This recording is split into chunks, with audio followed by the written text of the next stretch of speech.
Muito bem, graças a Deus.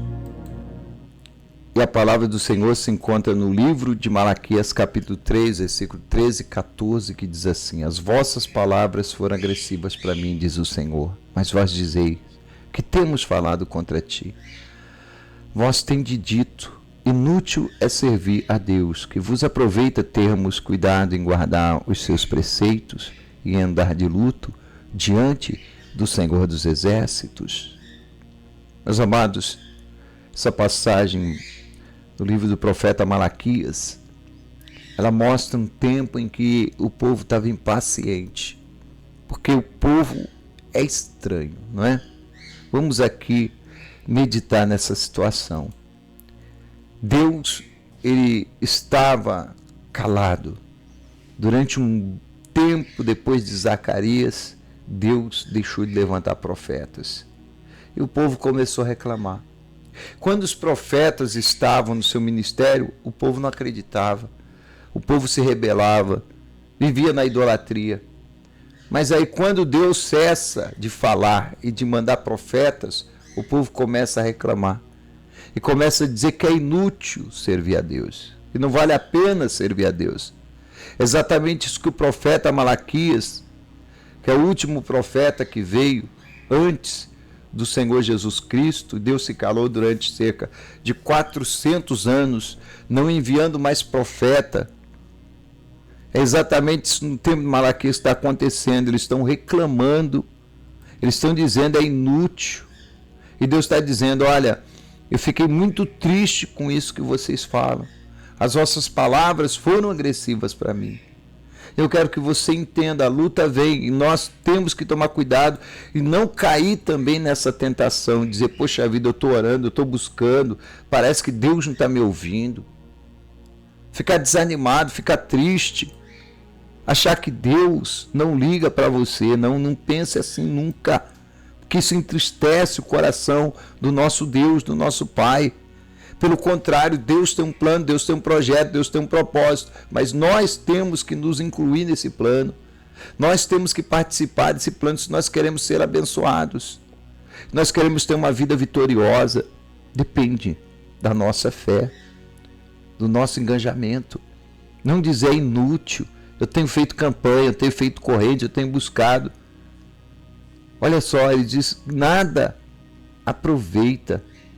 Que nos aproveita, temos cuidado em guardar os seus preceitos. Nós guardamos as palavras de Deus, é para o nosso bem, é para o nosso próprio benefício, somos nós que ganhamos, mas eles chegaram a ponto de questionar até isso, e andar de luto diante do Senhor dos Exércitos. Quando Deus pediu para alguém andar de luto? Pelo contrário, a Bíblia diz, alegrai-vos no Senhor, regozijai-vos no Senhor. Em nenhum momento Deus fala para você abaixar a tua cabeça, ficar triste, ficar desanimado. Não. Se entristecer. Mas olha como que o inimigo trabalha na mente das pessoas a ponto de achar que Deus é ruim, que Deus quer ver o seu coração triste. E não é isso que Deus quer para ninguém. Deus quer que você se levante, que você se alegre, que você se fortaleça, que você caminhe e que você vença, que você venha triunfar na presença dEle. É isso o desejo de Deus. É essa a vontade do Pai para todos nós. E a palavra de Deus vai dizer no versículo 15 e o versículo 16, ora, pois, nós reputamos por bem-aventurados soberbos, também os que cometem impiedade são edificados. Sim, eles tentam a Deus e escapam. Esse é um grande pecado, ficar olhando para o lado, ficar olhando para o soberbo, ficar olhando para o ímpio. O ímpio prospera sim, mas ele prospera na impiedade. A Bíblia diz que o ímpio nada é. Não tenha inveja se os homens maus estão bem. Não tenha inveja se o ímpio prospera no teu caminho, não, fique tranquilo. A Bíblia diz que o ímpio, ele nunca prosperará de verdade, porque a prosperidade do ímpio é enganosa, é só de aparência. Não importa se ele tem aquele carro bonito, ele não tem paz dentro do carro, ele tem aquela casa linda, maravilhosa, mas não tem uma vida abençoada na sua família. Prosperidade não é isso. Talvez você tenha uma casa tão simples, tão humilde, mas você tem paz dentro da tua casa. Quem sabe você tem um carrinho usado, um carrinho antigo, mas é seu. Você tem alegria. Isso é prosperidade. Prosperidade não é ter coisas, prosperidade é ter uma vida abençoada. E muitas vezes o inimigo tira isso da mente da pessoa para ela ficar olhando só a aparência. E é o que o povo estava fazendo naquele tempo, e é o que muitos estão fazendo hoje. Dizendo, olha lá, o ímpio está melhor que eu. Olha lá, a pessoa que não serve a Deus, olha lá. Olha a casa dele, olha o carro, olha a situação, olha a vida dele. Não, a tua vida é melhor. Se você tem Jesus, você tem paz. Se você tem Jesus, você tem vida. Se você tem Jesus, você sabe que você tem um amigo que cuida de você. Sempre tem aqueles que temem o Senhor. E o versículo diz assim, ó. Então aqueles que temeram o Senhor falaram frequentemente um ao outro. E o Senhor atentou e ouviu. E um memorial foi escrito diante dele para os que temeram o Senhor e para os que se lembraram do seu nome. Deus conhece os que são dele. Quando você sofre, você passa a luta e você diz, não vou desistir. Quando você enfrenta a batalha, você diz, eu não vou parar. Quando alguma coisa na sua vida negativa acontece e a tristeza entra no teu coração, a angústia vem na tua alma, mas você fala, não, mesmo assim Deus é fiel. Eu vou continuar servindo o Senhor. Deus está ouvindo. Deus está vendo o teu clamor. Deus está vendo o teu coração. Deus está vendo a tua fé. Essas palavras alegram o coração de Deus. É isso que acontecia na vida de alguns que estavam ali. A Bíblia diz que Deus atentou e ouviu. O memorial foi escrito diante dele para os que temeram ao Senhor. Louvado seja o nome do Senhor. Temer o Senhor é o princípio de toda sabedoria. Tema o Senhor. Tudo que o inimigo quer é que você perca o seu temor, que você deixe de respeitar Deus. Tudo que o inimigo quer é que você ache que Deus não é nada, Deus é um detalhe, Deus não é importante. Então, para que servir a Deus? Para que esse negócio de Deus? Não, Ele é muito importante. Ele é a pessoa mais especial que existe. E Ele te ama. E Ele espera de você o mesmo amor. Ele quer te ajudar. E Ele espera que você esteja confiando nele, porque Ele não pode ajudar aqueles que não confiam nele. Aqueles que não confiam nele vivem uma vida errada, uma vida totalmente negativa. Aqueles que não confiam nele deixam a palavra dele de lado e vivem uma vida totalmente destruída. O inimigo controla a vida dessas pessoas. Pastor, tem crente assim? Sim, tem muitos crentes assim. Estão dentro da igreja, mas vivendo de acordo com a vontade do inimigo, porque não levam Deus a sério. Não temem mais a Deus, brincam com Deus e acham que vão escapar. Ninguém escapa. Não brinque com Deus. Não porque Deus é vingativo.